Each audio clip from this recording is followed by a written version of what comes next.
So hello student, कैसे हो आप सब। स्वागत है आपका आपके अपने यूट्यूब चैनल स्टडी विद आसू में। सो स्टूडेंट्स, इस वाली वीडियो में हम बात करने वाले हैं मेम्ब्रेन ट्रांसपोर्ट के बारे में। ओके, सो मेम्ब्रेन ट्रांसपोर्ट में हम वही सारी हम जैसे small molecules and ion transport होते हैं थ्रू पैसिव ट्रांसपोर्ट और एक्टिव ट्रांसपोर्ट। अगर वो एनर्जी का यूज़ करके ट्रांसपोर्ट हो रहे हैं तो वो active transport. And then macro molecules like virus and bacteria जो कि एंडोसाइटोसिस एंड एक्सोसाइटोसिस के थ्रू होते हैं, वो सभी हम इस वाली पर्टिकुलर वीडियो में हम देखने वाले हैं।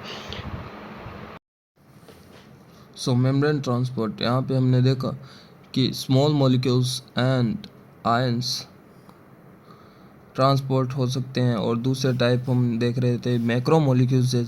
यहाँ पे वायरस और बैक्टीरिया और मैक्रो मॉलिक्यूल्स का ट्रांसपोर्ट अलग टाइप से होता है।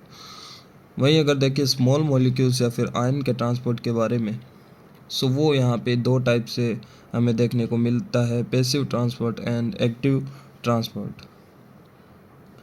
ओके,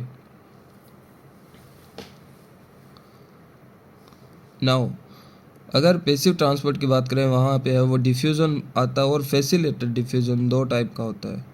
डिफ्यूज़न में जहाँ पे लिपिड बाइलेयर को डायरेक्टली क्रॉस किया जाता है मॉलिक्यूल्स, एंड फैसिलिटेटेड डिफ्यूज़न में ट्रांसपोर्टर्स या फिर आयन चैनल्स का यूज किया जाता है, उसे ही फैसिलिटेटेड डिफ्यूज़न कहा जाता है।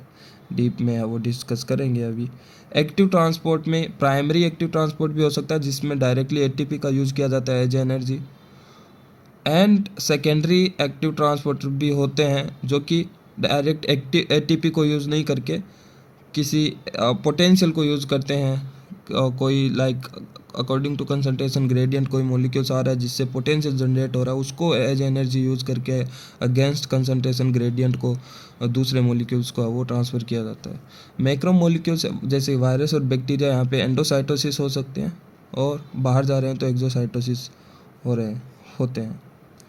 सो वहाँ पे मेम्ब्रेन को फ्यूज किया जाता है दूसरे टाइप के यहाँ पे बैक्टीरिया वगैरह को, लाइक फेगोसाइटोसिस है, मेम्ब्रेन को फ्यूज करके अंदर से लाइसोसोम वगैरह से फ्यूज किया जाता है। पिनोसाइटोसिस जो स्मॉल लिक्विडी मॉलिक्यूल्स होते हैं वो। रिसेप्टर मीडिएट एंडोसाइटोसिस भी होता है जहाँ पे प्लाज्मा मेम्ब्रेन के रिसेप्टर के साथ में कोई अटैच होकर वो अंदर आता है फ्यूज होके। एक्सोसाइटोसिस यहाँ पे बल्क एक्सप्लेंट्स हमें वो देखने को मिलते हैं, आगे हम देखेंगे। नाउ पैसिव ट्रांसपोर्ट से वो शुरू करते हैं हम स्टार्ट से अभी। अभी हम स्टार्ट करते हैं पैसिव ट्रांसपोर्ट। जिसे हम बोल सकते हैं also called as downhill transport. Okay, because यहाँ पे वो ट्रांसपोर्ट होता है according to only along the concentration gradient. According to concentration gradient यहाँ पे high concentration to low concentration movement होता है। So movement will be from higher to lower level. Okay, and thermodynamically favourable होती है ये reaction. Means delta G है वो negative यहाँ पे आता है, मींस स्पॉन्टेनियस रिएक्शन होती है कोई भी एनर्जी को यूज किए बिना। यहाँ पे ये रिएक्शन हमें देखने को मिलती है। ये थर्मोडाइनेमिकली फेवरेबल है। अभी हम बोल सकते हैं मीडिएटेड थ्रू लिपिड बाइलेयर, जिसे हम बोलते हैं डिफ्यूज़न। डिफ्यूज़न में लिपिड बाइलेयर के मीडिएटेड है वो ट्रांसपोर्ट होता है, उसके अंदर से ही ट्रांसपोर्ट हो सकता है, जैसे कि नॉन पोलर मॉलिक्यूल्स है और स्मॉल पोलर मॉलिक्यूल्स है और गैसेज है, वाटर है, तो ये सब। लेकिन कुछ स्मॉल पोलर मॉलिक्यूल्स ऐसे होते हैं जो कि लिपिड बाइलेयर को क्रॉस नहीं कर पाते हैं उनके, और कुछ आयंस होते हैं जो कि लिपिड बाइलेयर को क्रॉस नहीं कर पाते हैं। उसके लिए हमें ट्रांसपोर्टर या फिर आयन चैनल चाहिए होते हैं, कैरियर प्रोटीन्स चाहिए होते हैं। जो मीडिएटेड थ्रू कैरियर प्रोटीन्स होते हैं उसे हम फैसिलिटेटेड डिफ्यूजन बोलते हैं। वो भी बिना एनर्जी के ट्रांसपोर्ट होता है, और according to concentration gradient transport होता है उनका भी, high concentration to low concentration. लेकिन उनके लिए कुछ कैरियर प्रोटीन की ज़रूरी होती है, रिक्वायरमेंट होती है, वो डायरेक्टली लिपिड बाइलेयर को क्रॉस नहीं कर सकते हैं, जैसे कि large polar molecules and charged ion. वो वहाँ पे फैसिलिटेटेड डिफ्यूज़न में आ जाएंगे। इतना ही छोटा सा डिफरेंट है diffusion, simple diffusion and facilitated diffusion में। अभी हम बात करते हैं सिंपल डिफ्यूज़न के बारे में। इसमें भी मूवमेंट वाया अ लिपिड बाइलेयर डायरेक्टली। ओके, जो लिपिड बाइलेयर होती है उसको डायरेक्टली क्रॉस कर सकती है यहाँ पे कोई भी ट्रांसपोर्टर की रिक्वायरमेंट नहीं रहती है, no transporter is required, okay. और again always occur along the concentration gradient, okay, higher to lower concentration, okay. यहाँ पे लाइक गैसेस है, ऑक्सीजन, CO2 एंड नाइट्रोजन, उसका सिंपल डिफ्यूजन होता है high concentration to low concentration. Like cell के अंदर अगर CO2 ज़्यादा बन गया है और बाहर CO2 कम है तो वो सेल से बाहर है, वो डिफ्यूज़ आउट हो सकता है। और non polar molecules like testosterone hormone है, वो भी डायरेक्टली प्लाज्मा मेम्ब्रेन को क्रॉस करके आ सकता है। And small polar molecules like ethanol water, okay. So ये सब का सिंपल डिफ्यूजन हो सकता है, ओके। अब हम बात करते हैं रेट ऑफ सिंपल डिफ्यूजन, किसकी सबसे ज़्यादा रेट होती है, कौन सबसे ज़्यादा जल्दी डिफ्यूज़ हो सकता है, तो वो है गैस, गैस सबसे ज़्यादा जल्दी होता है, then non polar molecules, then small polar molecules, इतने का है वो डिफ्यूजन हो सकता है। लेकिन जो लार्ज पोलर मॉलिक्यूल और चार्ज्ड आयन है उनका फैसिलिटेड डिफ्यूजन होता है, ओके। सो ये जो लार्ज पोलर मॉलिक्यूल है और चार्ज्ड आयन है उनका क्या होता है, फैसिलिटेड डिफ्यूजन होता है। इनका डिफ्यूजन नहीं हो सकता, ये डायरेक्टली प्लाज्मा मेम्ब्रेन को क्रॉस नहीं कर सकती, उनके लिए कैरियर प्रोटीन की आवश्यकता होती है, इसलिए उस प्रकार के डिफ्यूजन को हम बोलते हैं फैसिलिटेड डिफ्यूजन। सो एक क्वेश्चन है वो आपके लिए यहाँ पे एक क्वेश्चन बनता है कि arrange for high permeability to low permeability, तो high permeability to low permeability आपको बताना है कि सोडियम है एंड CO2 है और टेस्टोस्टेरोन और ग्लूकोज, इसको अरेंज करना है। तो अगेन हमने कहा था कि गैस का है वो सबसे ज़्यादा रेट होता है, तो CO2 आ जाएगा यहाँ पे। फिर यहाँ पे नॉन पोलर जो कि है टेस्टोस्टेरोन वो आ जाएगा। फिर यहाँ पे है वो पोलर है वो यहाँ पे ग्लूकोज देन आयन है वो आ जाएगा। तो ये रेट का यहाँ पे है वो सीक्वेंस हो जाएगा, CO2 testosterone glucose and sodium. तो यहाँ पे अगर हम ड्रॉ करें, सो ये कोई प्लाज्मा मेम्ब्रेन है, इस प्लाज्मा मेम्ब्रेन से है वो सबसे पहले है वो गैस यहाँ पे सबसे तेज़ी से है वो आएगी, then non polar molecule like testosterone, and then है वो वाटर एंड यूरिया है वो क्रॉस कर सकती है। लेकिन जो ग्लूकोज है वो इसको डायरेक्टली क्रॉस नहीं कर पाएगा, क्योंकि यहाँ पे लार्ज पोलर मॉलिक्यूल है और जो आयन है सोडियम वो भी क्रॉस नहीं कर पाएगा, उनके लिए कैरियर प्रोटीन की आवश्यकता होगी, तो वो लिपिड बाइलर को क्रॉस नहीं कर सकती। अभी हम बात करते हैं ऑस्मोसिस, ये भी पैसिव ट्रांसपोर्ट में, ये भी एक प्रकार का डिफ्यूजन है। बस वाटर का जब डिफ्यूजन हम पढ़ते हैं high concentration to low concentration water का मूवमेंट, उसको हम ऑस्मोसिस बोलते हैं, और कुछ है नहीं इसमें ज़्यादा। So it is a simple diffusion of water, okay, and high solvent to concentration gradient to lower solvent concentration. अब यहाँ पे सोलवेंट क्या होता है, वाटर ही होता है हमेशा, मोस्टली वाटर ही होता है सोलवेंट, तो वो वाटर है वो हाई कंसंट्रेशन से लो कंसंट्रेशन मूव करता है। और या फिर हम बोल सकते हैं कि low solute to high solute concentration यहाँ पे मूवमेंट होता है वाटर का। सोल्यूट यहाँ पे जब भी सोल्यूट कम होगा हमेशा वाटर की क्वांटिटी ज़्यादा ही होगी। आप देख लेना कहीं पे भी सोल्यूट अगर कम है तो वहाँ पे फ्री वाटर मॉलिक्यूल्स ज़्यादा होते हैं, तो हम बोल सकते हैं लो सोल्यूट मीन्स हाई वाटर से मूवमेंट होगा, high solute means low water की तरफ है वो मूवमेंट होगा। टाइप ऑफ ऑस्मोसिस सॉल्यूशन की अगर हम बात करें तो वो हाइपोटोनिक सॉल्यूशन हो सकता है जिसमें सोल्यूट की कंसंट्रेशन कम होती है, हाइपो मीन्स कम, okay, and then isotonic means same solute की कंसंट्रेशन होती है बाहर और सेल के अंदर, और हाइपरटोनिक सॉल्यूशन वो होता है जिसमें हाइपर मीन्स ज़्यादा होता है सोल्यूट की कंसंट्रेशन। अब सोल्यूट की कंसंट्रेशन अगर ज़्यादा होगी तो वाटर की कंसंट्रेशन अपने आप ही क्या हो जाएगी, कम हो जाएगी, क्योंकि वहाँ पे सोल्यूट ज़्यादा होगा। लाइक शुगर अगर ज़्यादा होगी तो वहाँ पे वाटर है वो बॉन्ड बनाने लग जाएगा सोल्यूट के साथ में, तो फ्री वाटर मॉलिक्यूल्स है वो कम हो जाएंगे। तो जहाँ कहीं पे भी सोल्यूट ज़्यादा होता है वाटर कम हो जाता है, सोल्यूट कम होता है वहाँ पे वाटर ज़्यादा हो जाता है, ये आपको माइंड में रखना है।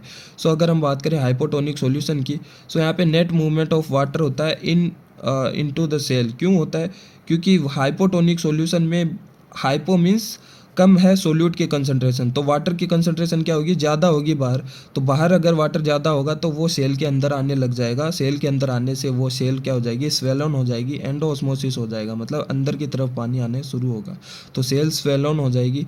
और अगर वो एनिमल सेल है तो वो फूल कर ब्रस्ट हो जाएगी, सेल विल ब्रस्ट। अगर वो प्लांट सेल है तो वो सेल बिकम ट्रजिड, ओके, सो फूल के वो ट्रजिड हो जाएगी, ब्रस्ट नहीं होगी, फटेगी नहीं प्लांट सेल्स। सो यहाँ अगर ड्रॉ करें हम, सो इसके अंदर लाइक ये एक एनिमल सेल है, लाइक RBC है, और अगेन यहाँ पे सेल के अंदर हाई सोल्यूट की कंसंट्रेशन है एंड लो सॉल्वेंट की कंसंट्रेशन है। हाई सोल्यूट की कंसंट्रेशन है मीन्स पानी की मात्रा क्या है, कम है, सॉल्वेंट की मात्रा है कम। एंड इन्वायरमेंट हम दे रहे हैं इसका hypotonic. Hypotonic means low solute है और हाई सॉल्वेंट है, मतलब हाई वाटर कंसंट्रेशन है। सो यहाँ पे वाटर है वो बाहर से है, वो सेल के अंदर आएगा और वो स्वेलन होके ब्रस्ट हो जाएगी। आइसोटोनिक सॉल्यूशन क्या होता है?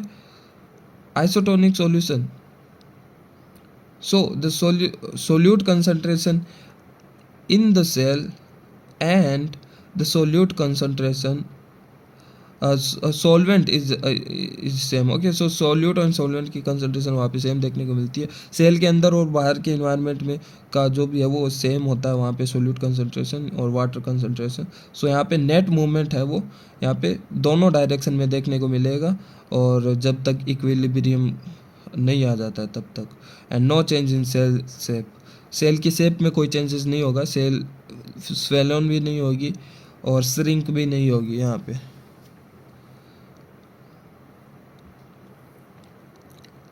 देन लाइक ये है वो दोनों तरफ बहुत डायरेक्शन में मूवमेंट देखने को मिलेगा जब तक कि इक्विलिब्रियम नहीं आ जाए। एंड थर्ड टाइप है हाइपरटोनिक सॉल्यूशन। हाइपर मीन्स ज़्यादा, टोनिक सॉल्यूशन मीन्स सोल्यूट की कंसंट्रेशन जिस सॉल्यूशन में ज़्यादा होगी, सोल्यूट जहाँ पे ज़्यादा होगा वाटर अपने आप ही कम हो जाएगा, और यहाँ पे नेट मूवमेंट हमें देखने को मिलेगा, movement of water in the environment. Okay, and तो so from cell to environment, cell से बाहर है वो पानी निकलेगा क्योंकि बाहर पानी कम है, सोल्यूट ज़्यादा है। हाइपर मीन्स सोल्यूट ज़्यादा है तो पानी अपने आप ही क्या हो जाएगा, कम हो जाएगा, तो सेल से बाहर पानी निकलने लग जाएगा क्योंकि हाई कंसंट्रेशन से लो कंसंट्रेशन मूव करता है। सो सेल है वो श्रिंक हो जाएगी क्योंकि सेल से पानी निकल जाएगा, वाटर निकल जाएगा, तो वो श्रिंक हो जाएगी। एंड एक्जोस्मोसिस बोलते हैं उसको, एक्जोस्मोसिस हो जाएगा। सो एनिमल सेल्स है वो श्रिंक हो जाएगी, एनिमल सेल से वाटर मॉलिक्यूल्स निकल जाएंगे तो वो श्रिंक हो जाएगी इस प्रकार से। वही अगर हम बात करें प्लांट सेल की, सो एनिमल सेल्स, यहाँ पे प्लांट सेल की अगर हम बात करें तो वो अगर प्लांट सेल के अंदर वाटर इंटर करता है तब तो वो स्वेलन होकर टर्जिड हो जाती है, लेकिन इस केस में बिकॉज सेल के अंदर वाटर ज़्यादा है और बाहर हाइपरटोनिक सॉल्यूशन है, मतलब वाटर की कंसंट्रेशन कम है बाहर, तो इस कंडीशन में पानी है वो सेल से बाहर जाएगा, बाहर जाके ये सेल हो जाएगी फ्लैसिड टाइप की। ओके, सो लाइक ये कुछ इसका जो वैक्यूल्स वगैरह है ये थोड़ा श्रिंक हो जाएगी, लेकिन सेल शेप में कुछ ज़्यादा इतना चेंज नहीं देखने को मिलेगा, तो ये श्रिंक हो जाएगा और प्लाज्मोलाइसिस हो जाएगा इस सेल का। हम बोल सकते हैं कि क्या हो जाएगा, प्लाज्मोलाइसिस हो जाएगा, यहाँ पे बाहर निकल जाएगा वाटर वगैरह प्लाज्मा। सो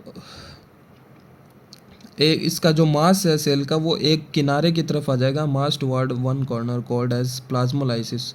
इसका क्या हो जाएगा, प्लाज्मोलाइसिस हो जाएगा और फ्लैसिड हो जाएगी ये, बिकॉज यहाँ पे इस कंडीशन में यहाँ पे लो सोल्यूट है और हाई सॉल्वेंट है वो अंदर है, मतलब पानी की कंसंट्रेशन अंदर ज़्यादा है और बाहर है वो सोल्यूट की मात्रा ज़्यादा है और पानी की कम है, तो अंदर से बाहर है वो आने लगेगा water. So high solute to low solvent यहाँ पे देखने को, sorry low solute to high solute की तरफ होता है यहाँ पे। When a plasmolysed cell is placed in in a distilled water और we can say hypotonic solution, so वहाँ पे डीप्लाज्मोलाइसिस की प्रोसेस हमें देखने को मिलेगी। जो अभी प्लांट सेल हमने देखा था जिसमें प्लाज्मोलाइज्ड हो गया था, मतलब पानी बाहर निकल गया था सेल से, उसी सेल को अगर हम हाइपोटोनिक या फिर डिस्टिल वाटर, प्योर वाटर के अंदर अगर हम ट्रांसपोर्ट करेंगे तो उसमें होगा क्या कि बाहर से बाहर बिकॉज डिस्टल वाटर है, मतलब वाटर की कंसंट्रेशन हाई है, तो वो बाहर से अंदर की तरफ वापस से पानी गेन होगा सेल के अंदर, तो वो वापस से रीगेन अपना वो शेप है वो कर लेगी। सो इसको हम बोलते हैं डी प्लाज्मोलाइसिस। पहले प्लाज्मोलाइसिस हुआ था, उसका लाइसिस हुआ था पहले, कम हुआ था पानी, अभी वापस से रीगेन हो रहा है, तो इसको डी प्लाज्मोलाइसिस हम बोल देंगे इस प्रोसेस को।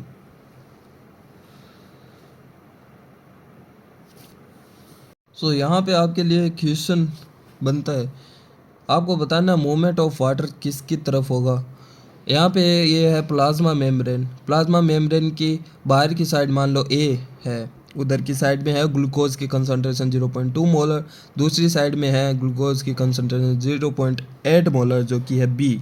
आपको बताना वाटर की कंसंट्रेशन ए टू बी होगी या फिर बी टू ए।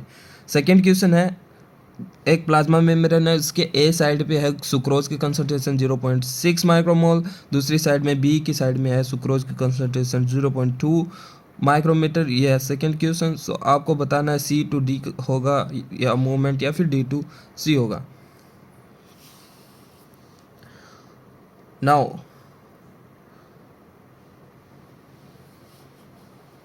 अभी हम बात करते हैं फैसिलिटेटेड डिफ्यूज़न की, जहाँ पे कैरियर प्रोटीन की हमें रिक्वायरमेंट होगी, लेकिन वहाँ पे एनर्जी की रिक्वायरमेंट नहीं होगी हमें, और अकॉर्डिंग टू कंसंट्रेशन मूवमेंट होगा, तो इसलिए इसको पैसिव ट्रांसपोर्ट बोलेंगे। So diffusion of molecules through a carrier proteins, okay. And carrier proteins वो ट्रांसपोर्टर्स भी हो सकता है, वो आयन चैनल भी हो सकता है, ओके। यहाँ पे बिकॉज हम पढ़ रहे हैं पैसिव ट्रांसफर, तो यहाँ पे भी मूवमेंट होगा, movement occur along the concentration gradient. यहाँ पे कंसंट्रेशन ग्रेडियंट के अकॉर्डिंग ही मूवमेंट होगा, high concentration to low concentration ही मूवमेंट देखने को हमें मिलेगा। So molecules cannot radially diffuse through a plasma membrane। So plasma membrane lipid bilayer को डायरेक्टली यहाँ पे क्रॉस नहीं कर पाएगा, इसके लिए कैरियर प्रोटीन की रिक्वायरमेंट होगी, जो कि स्पेशल कैरियर प्रोटीन्स होते हैं, इन्वॉल्व होते हैं यहाँ पे with carrying large polar molecules और आयंस, ओके, जो कि कैरी करेंगे लार्ज पोलर मॉलिक्यूल्स को और आयंस को, जो कि लिपिड बाइलेयर को ट्रांसपोर्ट नहीं कर सकते। और अगर हम बात करें रेट ऑफ फैसिलिटेटेड डिफ्यूज़न की, जो कि ज़्यादा होती है सिंपल डिफ्यूज़न से, so rate of facilitated diffusion is very high is और with compare to simple diffusion. So यहाँ पे इसकी रेट होती है almost 10⁻³ to 10⁻⁷ large polar molecules और आयंस पर सेकंड।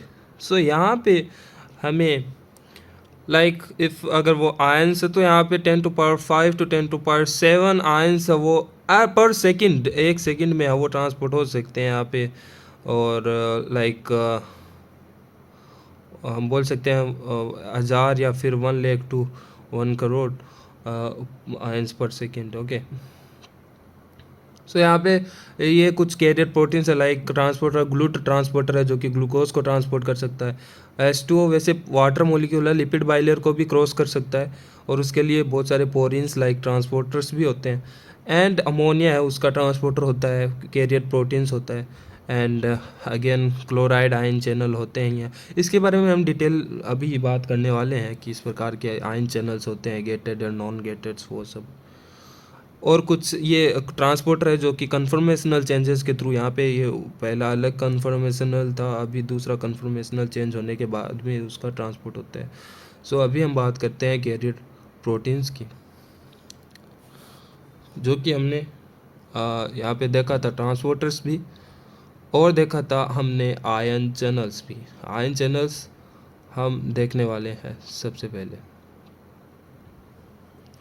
आयन चैनल्स यहाँ पे इसमें कोई भी कन्फर्मेशनल चेंजेस नहीं होता है आयन चैनल्स में, and so no conformational changes occur. यहाँ पे इसकी रेट ऑफ डिफ्यूज़न, यहाँ पे फैसिलिटेटेड डिफ्यूज़न यहाँ पे ज़्यादा होती है विथ कंपेयर टू ट्रांसपोर्टर्स। यहाँ पे 10⁵ to 10⁻⁷ आयंस पर सेकेंड यहाँ पे मूव कर सकते हैं। ट्रांसपोर्टर्स में कन्फर्मेशनल चेंजेस होता है, प्रोटीन उसके जो ट्रांसपोर्टर होता है उसके स्ट्रक्चर में चेंजेस होता है, लाइक T1 ट्रांजिशन स्टेज से T2 यहाँ पे स्टेज में वो जाता है कन्फर्मेशनल चेंजेस, और इसकी थोड़ा रेट है वो कम होता है, 1000 से 1 लाख या फिर हम बोल सकते हैं 10⁻³ to 10⁻⁵ मॉलिक्यूल्स है वो पर सेकेंड यहाँ पे मूव कर सकते हैं। और ये हाईली स्पेसिफिक होते हैं कैरियर प्रोटीन्स, जो भी आयन चैनल ट्रांसपोर्टर होते हैं वो हाईली स्पेसिफिक होते हैं, जो आयंस के लिए वो बने हैं, जो मॉलिक्यूल्स के लिए वो बने हैं, ओनली उसी मॉलिक्यूल्स को वो ट्रांसपोर्ट करते हैं। लाइक अगर सोडियम चैनल आयन चैनल है तो वो सोडियम को ही अलाउ करेगा। यह अगर हम बात करें रेट ऑफ डिफ्यूज़न की और फैसिलिटेटेड डिफ्यूज़न को, दोनों को कंपेयर करके, यहाँ पे एक्स एक्सिस पे हम कंसंट्रेशन ले रहे हैं और वाई एक्सिस पे रेट ले रहे हैं हम, लाइक सो जैसे जैसे कंसंट्रेशन बढ़ती है वैसे वैसे इसकी रेट है वो बढ़ती जाती है सिंपल डिफ्यूज़न की।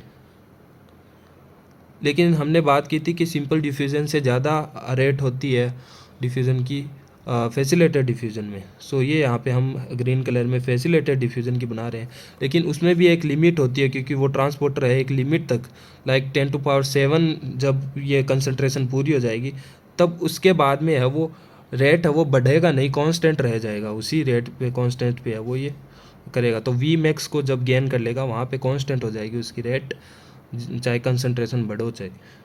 सो ये है फैसिलिटेटेड डिफ्यूज़न का सेचुरेशन काइनेटिक्स इसको बोलेंगे हम, सेचुरेशन हो जाएगा वहाँ पे। वहीं अगर हम बात करें आयन चैनल्स की अभी थोड़ा डिटेल में और अगर जाएँ आयन चैनल्स के बारे में, सो दो टाइप के होते हैं वो, ओपन होते हैं और रेगुलेटेड होते हैं। ओपन को हम बोल सकते हैं नॉन गेटेड आयन चैनल। अगर किसी के घर में है वो कोई गेट नहीं लगा हुआ रहता तो वो ओपन ही रहता ना, कोई भी आ जा सकता है यहाँ पे। तो जो पर्टिकुलर आयन चैनल का ओपन गेटेड आयन चैनल होगा तो वो अकॉर्डिंग टू कंसंट्रेशन कभी भी आ जा सकता है, उसको कोई रेगुलेट नहीं करेगा। लेकिन जो रेगुलेटेड आयन चैनल होता है जो कि गेटेड आयन चैनल उसे बोलते हैं, सो उस पे यहाँ पे उसको कंट्रोल किया जाएगा। वो हो सकता है लाइगेंड गेटेड आयन चैनल हो तो उसमें लाइगेंड है वो उसको कंट्रोल करेगा, सिग्नलिंग मॉलिक्यूल्स। अगर वो बाइंड होगा तो वो ओपन होगा, नहीं बाइंड होगा तो वो क्लोज रहेगा। सो वो इंट्रेंसिक भी होता है, एक्सट्रेंसिक भी होता है, आगे हम देखेंगे डिटेल में। वोल्टेज गेटेड आयन चैनल हो सकता है जो कि प्लाज्मा मेम्ब्रेन के वोल्टेज पे डिपेंड करेगा। And mechanical gated ion channel भी होता है जो कि प्रेशर वगैरह टच वगैरह को सेंस करके है वो ओपन या क्लोज होता है।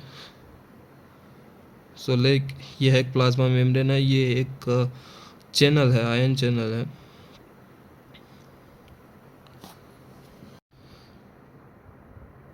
सो पहले वाला आप देख रहे हो ओपन गेट ओपन है यहाँ पे नॉन गेटेड आयन चैनल, लेकिन दूसरा वाला जो क्लोज है वो यहाँ पे गेटेड आयन चैनल है। तो पहले वाला ओपन पोटेशियम आयन चैनल है जो कि ओपन ही रहता है, गेटेड नहीं है, नॉन गेटेड आयन चैनल है। अकॉर्डिंग टू कंसंट्रेशन ग्रेडियंट यहाँ पे इसमें मूव होता रहता है आयंस का, जो कि responsible for maintaining resting potential of plasma membrane. Okay, so and यहाँ पे दूसरा आप क्लोज देख रहे हो और वो क्लोज आयन चैनल है वो लाइक कुछ भी हो सकता है। अगर लाइगेंड गेटेड है तो लाइगेंड बाइंड होते ही वो ओपन हो जाता है और आयंस को वो अलाउ करता है इंटर या फिर आउट होने से। सो लाइगेंड गेटेड आयन चैनल्स से हम शुरुआत करते हैं जो कि एक्सटेंसिक और इंट्रेंसिक दो टाइप का होता है। एक्सटेंसिक से स्टार्ट करते हैं। यहाँ पे एक ये पर्टिकुलर आयन चैनल है जिसमें आउटर साइड पे, सेल के आउटर साइड पे मतलब एक्सट्रेंसिक साइड पे यहाँ पे लाइगेंड बाइंडिंग साइट आप देख पा रहे हो, जो कि सिग्नलिंग मॉलिक्यूल्स जो बाहर से आएगा वो यहाँ पे बाइंड कर सकता है, उसके बाइंडिंग साइट होती है। और ये जब बाइंड नहीं रहता है तब ये क्लोज रहता है, किसी भी आयन को अलाउ नहीं करता है ट्रांसपोर्ट होने से। लेकिन जब ये यहाँ पे लाइगेंड आयन सिग्नलिंग मॉलिक्यूल्स अगर आके बाइंड हो जाता है तब ये क्लोज ओपन हो जाता है, ये आयन चैनल ओपन हो जाता है। और ये पर्टिकुलर लाइक अगर सोडियम आयन चैनल है तो वो सोडियम को अलाउ करेगा यहाँ पे ट्रांसपोर्ट होने के लिए अकॉर्डिंग टू कंसंट्रेशन ग्रेडियंट, बिना एनर्जी यूज किए। सो लाइगेंड या फिर स्मॉल मॉलिक्यूल्स या सब्सटेंस जो कि हेल्प करता है ओपन करने को इस गेटेड आयन चैनल को। सो उसकी साइट होती है एक्सटेंसिक बाहर की साइड में, इसीलिए इसको एक्सटेंसिक हम पढ़ रहे हैं। सो वो लाइगेंड है वो न्यूरोट्रांसमीटर भी हो सकता है, मतलब नर्व सेल्स जो सिग्नलिंग मॉलिक्यूल सिक्रेट करती है बाहर की साइड में साइनेप्सिस वाले पार्ट पे या फिर किसी टारगेट ऑर्गन्स पे। सो वो न्यूरोट्रांसमीटर होता है और वो न्यूरोट्रांसमीटर एक्साइटेटरी भी हो सकता है, मतलब मेम्ब्रेन पोटेंशियल को बढ़ा भी सकता है या फिर एक्टिव भी कर सकता है किसी आयन चैनल को, तो उसे एक्साइटेटरी न्यूरोट्रांसमीटर बोलते हैं। इसका एग्जांपल है acetyl choline gated sodium channel and aspartic and glutamate gated sodium channel. और वो न्यूरोट्रांसमीटर वो सिग्नल है वो इनहिबिटरी टाइप का भी हो सकता है, और जो कि बंद करता है आयन चैनल को या फिर मेम्ब्रेन पोटेंशियल को रोकता है बढ़ने से, एक्शन पोटेंशियल को। जिसमें आपका एग्जांपल है बहुत ही फेमस यहाँ पे गामा एमिनोब्यूटारिक एसिड और ग्लाइसिन दोनों ही है वो इम्पोर्टेंट है। सो गामा एमिनोब्यूटारिक एसिड गाबा जिसे बोलते हैं, और glycine gated chloride ion channel, okay, जो कि रोकता है यहाँ पे इन चैनल्स को। सो दूसरा टाइप होता है intrinsic ligand gated ion channels, जिसमें इसके लाइगेंड की बाइंडिंग साइट होगी चैनल्स के अंदर की साइड में, सेल के अंदर की साइड में। तो इसमें होगा क्या, फर्स्ट ऑफ ऑल यहाँ पे एक सिग्नल आएगा जो कि लाइक GPCR आपने किसी ने सुना होगा, जी प्रोटीन कपल्ड रिसेप्टर्स जो होता है, सो वो सिग्नलिंग जो चलती है GPCR सिग्नलिंग में। तो ये एक रिसेप्टर होता है, ऑल्दो 7 बार स्पेनिंग करता है प्लाज्मा मेम्ब्रेन को, लेकिन अभी हम रफली देख रहे हैं ये एक रिसेप्टर है GPCR सिग्नलिंग का। सो एपिडर्मल ग्रोथ फैक्टर रिसेप्टर हम बोल सकते हैं। और एपिडर्मल ग्रोथ फैक्टर जब आता है, मतलब सिग्नल जब आता है या फिर सिग्नलिंग मॉलिक्यूल जब आता है एपिडर्मल ग्रोथ फैक्टर, तब ये रिसेप्टर एक्टिव हो जाता है, और एक्टिव होके ये जो जी अल्फा प्रोटीन है उसके साथ में GTP बाइंड हो जाता है, और GTP बाइंड होते ही बीटा और गामा वाली सब यूनिटीज से अलग हो जाती है। और उससे क्या होता है, ये रिसेप्टर, ये जी अल्फा प्रोटीन है वो एक ग्वानाइल साइक्लेज एंजाइम को एक्टिव करता है, जो कि GTP को कन्वर्ट करता है साइक्लिक GMP में। और ये साइक्लिक GMP काम करता है, वर्क करता है एज ए सेकेंडरी मैसेंजर, जिसे हम लाइगेंड भी बोल सकते हैं। सो वो लाइगेंड यानी साइक्लिक GMP वो जाके अटैच होता है सेल के अंदर की साइड से, एक आयन चैनल होता है जो कि क्लोज रहता है, और जिसमें अंदर की साइड में इंट्रिंसिक साइड में है वो बाइंडिंग साइट होती है साइक्लिक GMP की, या फिर लाइगेंड हम बोल सकते हैं, साइक्लिक GMP लाइगेंड का काम कर रहा है। तो वो अंदर की साइड में जब भी साइक्लिक GMP बाइंड होता है तो वो क्लोज आयन चैनल ओपन हो जाता है, और ओपन होते ही है वो ट्रांसपोर्ट होने लगता है according to concentration gradient sodium ion का, जैसे हम यहाँ पे देख रहे हैं। सो बिकॉज यहाँ पे अंदर की साइड से वो लाइगेंड बाइंड हो रहा है, तो वो intrinsic ligand gated ion channel है। यहाँ पे साइक्लिक AMP, साइक्लिक GMP ये लाइगेंड की तरह काम करता है। एग्जांपल जैसे कि विजन है, विजन में रॉड सेल में यहाँ पे साइक्लिक GMP यहाँ पे सोडियम आयन चैनल को स्टिमुलेट करता है, ओपन करता है, और ये इन एब्सेंस ऑफ लाइट होता है। यहाँ पे लाइट जब प्रेजेंस होती है तब फॉस्फोडाइएस्टर एंजाइम आता है जो कि साइक्लिक GMP को ब्रेक करके GMP में कन्वर्ट कर देता है, जिससे ये सिग्नलिंग रुकती है। और ओडोर वगैरह में भी जो है वो सूंघने वगैरह में ओडोर, जो ओडोरेंट होते हैं वो भी स्टिमुलेट करते हैं। सो लाइक अगर हम बात करें वोल्टेज गेटेड आयन चैनल की, वोल्टेज गेटेड आयन चैनल में कुछ नहीं है, सिंपली जो रेस्टिंग मेम्ब्रेन पोटेंशियल होता है वो ऑलमोस्ट होता है -70 मिलीवोल्ट। यहाँ पे 60 है तो आप 70 कंसिडर कर सकते हो। -70 मिलीवोल्ट रेस्टिंग पोटेंशियल होता है नॉर्मल मेम्ब्रेन का पोटेंशियल। लेकिन जब कुछ वजह से है वो, लाइक अगर मान लो सोडियम आयन है वो अंदर आने लग गए बहुत सारे, या फिर किसी भी वजह से पॉजिटिव आयंस है वो सेल के अंदर आने लग जाएंगे, तो अंदर वाला जो मेम्ब्रेन का पोटेंशियल है वो -70 या फिर -60 से है वो प्लस की साइड में है वो शिफ्ट होने लग जाएगा, लाइक -40 की तरफ शिफ्ट हो गया मान लो। तो जैसे ये शिफ्ट हमें देखने को मिलता है पोटेंशियल में, तो -40 या फिर -30 जब हो जाता है, तब ये है वो कुछ चैनल्स होते हैं जो कि क्लोज रहते हैं वो बाद में ओपन हो जाते हैं इस मेम्ब्रेन पोटेंशियल की चेंज होने से। तो इसीलिए इसको वोल्टेज गेटेड आयन चैनल बोलते हैं। लाइक यहाँ पे एग्जांपल है sodium channel on axon of nerve cell. So last में जो एक्सोन होता है वहाँ पे ये देखने को मिलते हैं हमें। और यहाँ पे कैल्शियम के भी होते हैं, कैल्शियम के भी वहाँ पे होते हैं। वोल्टेज अगर चेंज होने से कैल्शियम अंदर आता है, जो कि कैल्शियम हेल्प करता है डिफ्यूज़ करने में, मेम्ब्रेन वेसिकल फ्यूज़ करने में। न्यूरोट्रांसमीटर का वेसिकल फ्यूजन जब होएगा तो वो न्यूरोट्रांसमीटर बाहर निकल जाएगा। नेक्स्ट है मैकेनिकल गेटेड आयन चैनल, जिसमें प्रेशर को सेंस किया जाता है। जब भी लाइक स्किन वगैरह है तो वहाँ पे प्रेशर जब पड़ता है तो ये ट्रांसपोर्टर पे भी प्रेशर पड़ता है, तो प्रेशर पड़ने से ये क्लोज आयन होते हैं तो वो ओपन हो जाते हैं। सो वो प्रेशर सेंसर वहाँ पे देखने को मिलता है, लाइक मर्कल्स वगैरह रिसेप्टर्स होते हैं। तो वहाँ पे लाइक टच है वो मैकेनो रिसेप्टर्स वहाँ पे होते हैं स्किन में। और साउंड वेव्स जो हेयर सेल्स होती है ईयर्स में, ऑर्गन ऑफ कॉर्टिस, सो वहाँ पे हमें देखने को मिलता है वाटर करंट वेव्स वगैरह को सेंस करने वाली। वहाँ पे बहुत सारे एग्जांपल है इसके। सो उसमें प्रेशर को सेंस करके वो आयन चैनल है वो ओपन हो जाते हैं उसके गेट्स, तो वो यहाँ पे मैकेनिकल गेटेड आयन चैनल होंगे। लाइक अगर हम बात करें इन केस ऑफ न्यूरॉन्स की, यहाँ पे न्यूरॉन में अगर हम देखें डिफरेंट डिफरेंट टाइप्स के गेटेड आयन चैनल्स होते हैं। लाइक ये अगर हम न्यूरॉन का स्ट्रक्चर अगर ड्रॉ करें,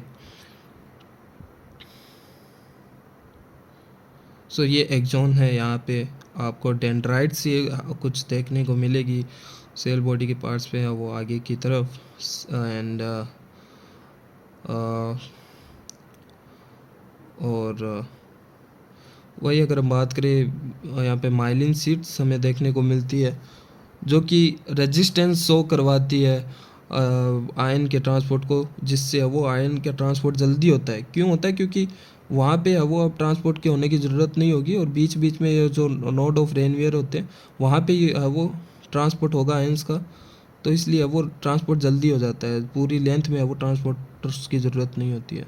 सो यहाँ पे बीच बीच में नोड ऑफ रेनियल्स से वोल्टेज गेटेड आयन चैनल्स होते हैं जो कि मेम्ब्रेन के वोल्टेज चेंज होने पे सेंस होके वो खुल जाते हैं, ओपन हो जाते हैं, जिससे वो और ज़्यादा तेज़ी से वो यहाँ पे मेम्ब्रेन पोटेंशियल जनरेट होता है। और लास्ट में एक्सॉन की साइड में कैल्शियम आयन चैनल्स होते हैं एंड अगेन डेंड्राइट्स की साइड में लाइगेंड आयन चैनल्स होते हैं जो कि न्यूरोट्रांसमीटर को सेंस करके डेंड्राइट्स पे चैनल्स ओपन होते हैं। तो लाइगेंड गेटेड आयन चैनल्स भी होते हैं न्यूरॉन्स में। एक्वापोरेंस की बात करें जो कि वाटर चैनल्स होते हैं, वाटर को movement rapidly movement of waters है वो यहाँ पे करवाते हैं, जो कि यहाँ पे मोस्टली ज़्यादा अबोंडेंट मात्रा में यहाँ पे ज़्यादा अमाउंट में यहाँ पे प्रेजेंट होता है इन डिस्टल कॉन्वोल्यूटेड ट्यूब्यूल्स में, जो कि नेफ्रॉन्स में हमें देखने को मिलती है। नेफ्रॉन्स में जो डिस्टल कॉन्वोल्यूटेड ट्यूब्यूल्स होती है कलेक्टिंग डक्ट की साइड में है वो यहाँ पे देखने को मिलती है। सो यहाँ पे एक्वापोरेंस होते हैं और यहाँ पे कुछ इसमें वो साइड्स होती है लाइक एस्पार्जिन और करके यहाँ पे वाटर मॉलिक्यूल्स है जिससे वो ट्रांसपोर्ट रैपिडली ट्रांसपोर्ट हो सकते हैं, जो कि स्पेसिफिकली यहाँ पे होते हैं सिलेक्टिव ट्रांसपोर्ट यहाँ पे हमें देखने को मिलता है। सो स्पेसिफिकली सिलेक्टिवली फिल्टर होते हैं यहाँ पे NPA asparagine proline and alanine यहाँ पे सिग्नलिंग यहाँ पे रहती है, रिक्वायरमेंट रहती है।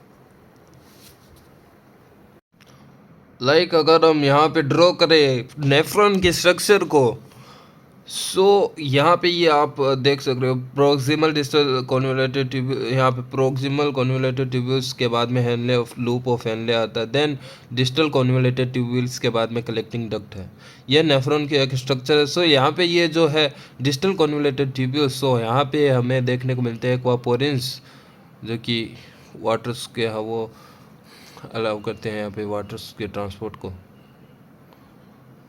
यहाँ पे रीअब्जॉर्प्शन ऑफ वाटर।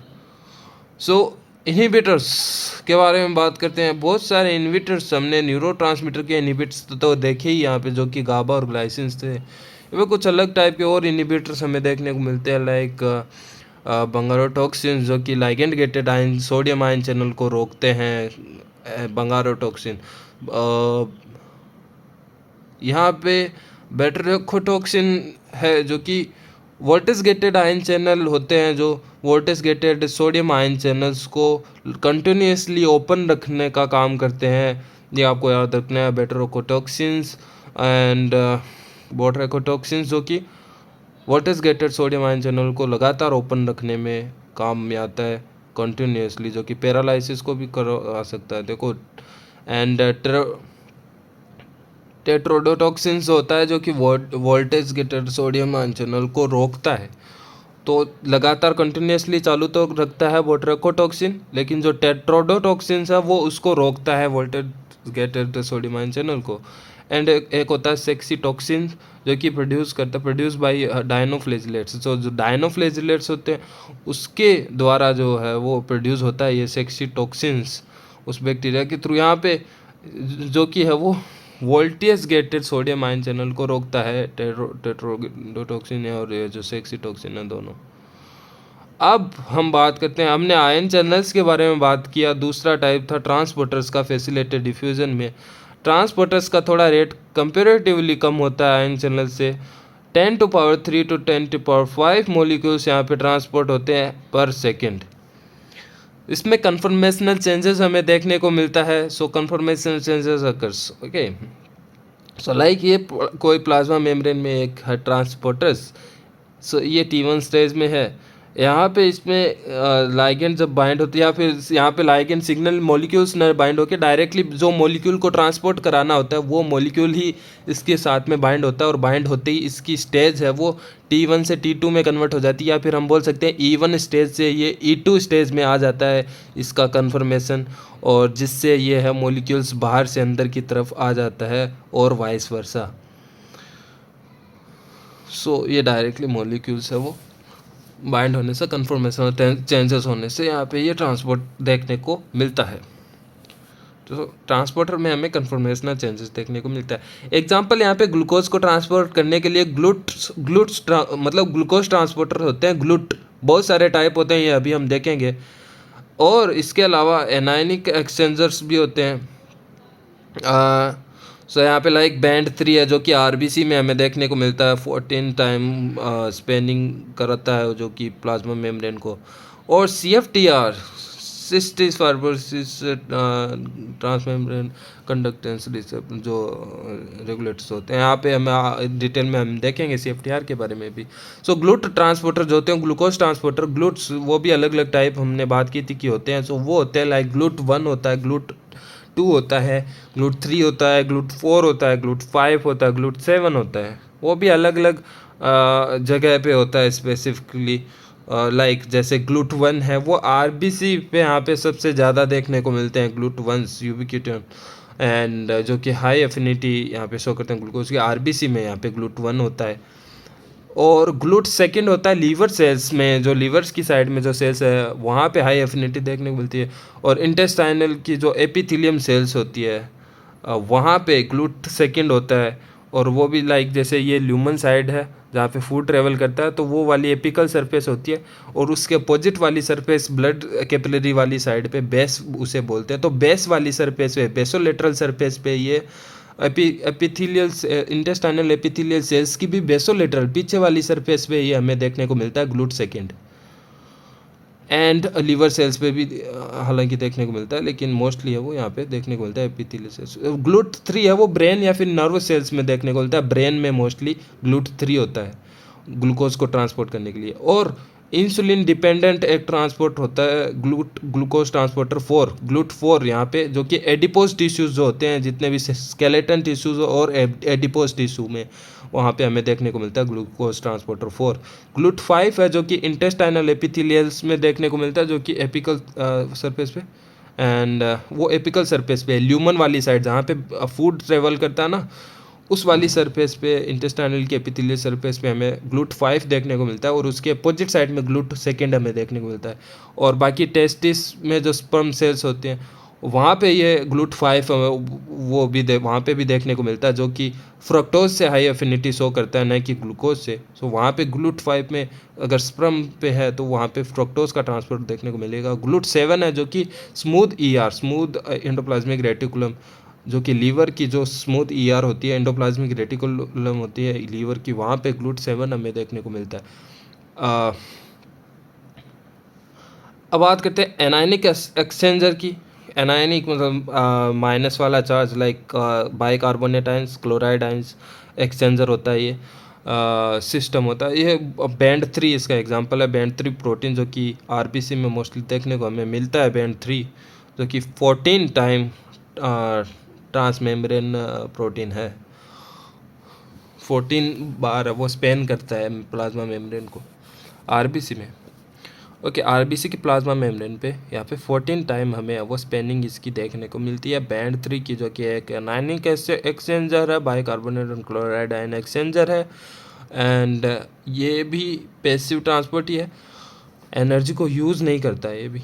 सो यहाँ पे अगर हम बात करें टिश्यू लेवल पे, जहाँ पे सेल्स है वो सेलुलर रेस्पायरेशन के थ्रू बहुत ज़्यादा CO2 प्रोड्यूस करता है, तो वो CO2 है वो यहाँ पे ब्लड में है वो डिफ्यूज़ इन हो जाता है, बिकॉज वहाँ पे CO2 है वो कंसनट्रेशन नीचे ज़्यादा है और ऊपर ब्लड की साइड में CO2 कम है, तो वो CO2 है वो ब्लड के अंदर है वो डिफ्यूज़ हो जाती है ब्लड सेल्स में। लाइक यहाँ पे वो ब्लड सेल्स में है वो CO2 आ जाती है, और वहाँ पे H2O मॉलिक्यूल भी होता है, CO2 और H2O मिलके है वो H2CO3 बना लेते हैं, और वो H2CO3 है वो ब्रेक डाउन हो जाते हैं H+ और HCO3- आयन में। सो ये जो HCO3 बाइकार्बोनेट आयन है वो एक बैंड 3 चैनल होता है, उससे है वो यहाँ पे एक्सचेंज हो जाता है। बाइकार्बोनेट आयन इससे बाहर निकल जाता है आरबीसी से, और क्लोराइड आयन है वो अंदर आ जाता है। तो यही है वो बैंड 3 होता है exchanger, bicarbonate and chloride ion exchanger होता है ये। लेकिन अगर हम बात करें लंग्स की एल्वुलर सरफेस पे, लंग्स की साइड में क्या होता है, लंग्स की साइड में यहाँ पे CO2 कम होता है, लेकिन यहाँ पे ब्लड में CO2 ज़्यादा होता है, तो वहाँ पे लंग्स में है वो ये डिफ्यूज़ होगा CO2। अभी अंदर होगा क्या यहाँ पे, अगेन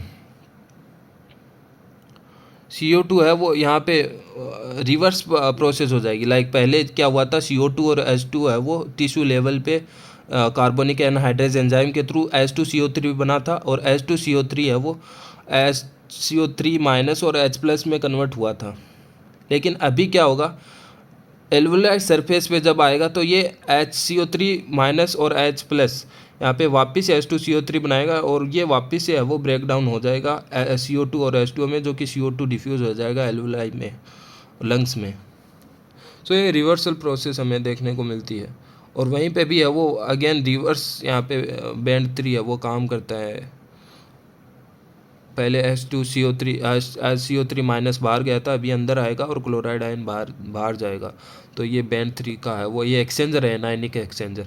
अब बात करते हैं CFTR की, ट्रांस मेम्ब्रेन प्रोटीन है, ये भी क्लोराइड चैनल है, जिसका पूरा नाम होता है cystic fibrosis transmembrane conductance regulator. So it's belong to ABC transporter family, जो कि ABC ट्रांसपोर्टर फैमिली जो कि एक्टिव ट्रांसपोर्ट में हम पढ़ेंगे, जिसको एनर्जी की रिक्वायरमेंट रहती है ABC ट्रांसपोर्टर फैमिली। लेकिन CFTR पैसिव ट्रांसपोर्ट है, CFTR को एनर्जी की रिक्वायरमेंट नहीं रहती है ट्रांसपोर्ट के लिए, लेकिन इस चैनल को एक्टिव होने के लिए यहाँ पे ATP की बाइंडिंग ज़रूरी होती है। लेकिन ट्रांसपोर्ट के लिए ATP की रिक्वायरमेंट नहीं रहती है, एनर्जी की रिक्वायरमेंट नहीं रहती है। सो ये बेसिकली ABC ट्रांसपोर्टर फैमिली का पार्ट तो है, लेकिन एक्टिव ट्रांसपोर्ट इसमें नहीं होता है, ठीक है। सो जीन ऑफ CFTR, अगर CFTR ये जो चैनल है ट्रांसपोर्टर है, इसका अगर जीन की बात करें तो ये ह्यूमन के क्रोमोसोम नंबर 7 में यहाँ पे इसका जीन रहता है। अगर ये म्यूटेंट हो जाए तो यहाँ पे ऑटोसोमल रिसेसिव डिसऑर्डर हमें देखने को मिलेगा। अगर दोनों जीन म्यूटेंट हो गए क्रोमोसोम 7 पे, ये जो जीन है CFTR का, तो हमें देखने को मिलेगा सिस्टिक फाइब्रोसिस डिजीज़, वहाँ पे हमें देखने को मिलेगा, क्योंकि वहाँ पे क्लोराइड आयन का एक्सचेंज यहाँ पे नहीं देखने को मिलेगा, जो कि यहाँ पे लंग्स पे हम मोस्टली देखने को मिलता है CFTR के ट्रांसपोर्टर्स, एंड पेनक्रियाज और स्किन सेल्स पे भी। सो फॉर एक्टिवेशन, यहाँ पे एक्टिव कन्फर्मेशन के लिए इसका है वो ATP का बाइंडिंग होना वो रिक्वायर रहता है, लेकिन ट्रांसपोर्ट के लिए वो एनर्जी की रिक्वायरमेंट नहीं रहती है। ओनली एक्टिव कन्फर्मेशन के लिए ATP की बाइंडिंग ओनली ज़रूरी होती है, और ट्रांसपोर्ट के लिए एनर्जी की ATP हाइड्रोलाइसिस की ज़रूरत नहीं होती है। एनर्जी कब प्रोड्यूस होती है, जब ATP हाइड्रोलाइसिस होता है ATP का। लेकिन यहाँ पे ओनली ATP की बाइंडिंग ज़रूरी रहती है। ATP जब बाइंड हो जाता है यहाँ पे ये एक्टिव हो जाता है चैनल, और इसके एक्टिव होने के बाद में ये है वो ओपन हो जाता है और वो ट्रांसपोर्ट को अलाउ करता है। यहाँ पे ATP की हाइड्रोलाइसिस नहीं हो रही है, ओनली ATP की बाइंडिंग हो रही है। सो यहाँ पे एनर्जी की रिक्वायरमेंट नहीं हो रही है। ATP बाइंड होते ही ये एक्टिव हो जाता है, और एक्टिव होने के बाद में क्लोराइड आयन का वो यहाँ पे ट्रांसपोर्ट होना शुरू हो जाता है। और अकॉर्डिंग टू कंसंट्रेशन ग्रेडियंट, क्योंकि हम पढ़ रहे हैं पैसिव ट्रांसपोर्ट, तो अकॉर्डिंग टू कंसंट्रेशन ग्रेडियंट यहाँ पे मूवमेंट देखने को मिलेगा। हाई कंसंट्रेशन से लो कंसंट्रेशन की तरफ मूवमेंट होगा क्लोराइड आयन का। ओके, सो यहाँ पे हमने वो कंप्लीट कर लिया सारा का सारा पैसिव ट्रांसपोर्ट। सो नेक्स्ट वाली वीडियो में हम डिटेल में डिस्कस करने वाले हैं एक्टिव ट्रांसपोर्ट के बारे में, जहाँ पे एनर्जी की रिक्वायरमेंट रहती है। बहुत सारे डिफरेंट टाइप्स हम देखने वाले हैं, और सारा डिटेल में हम देखने वाले हैं एक्टिव ट्रांसपोर्ट को। सो अगर ये वाली वीडियो आपको पसंद आई तो आप वीडियो को लाइक कर सकते हो। बाकी नेक्स्ट वाली वीडियो में मिलते हैं।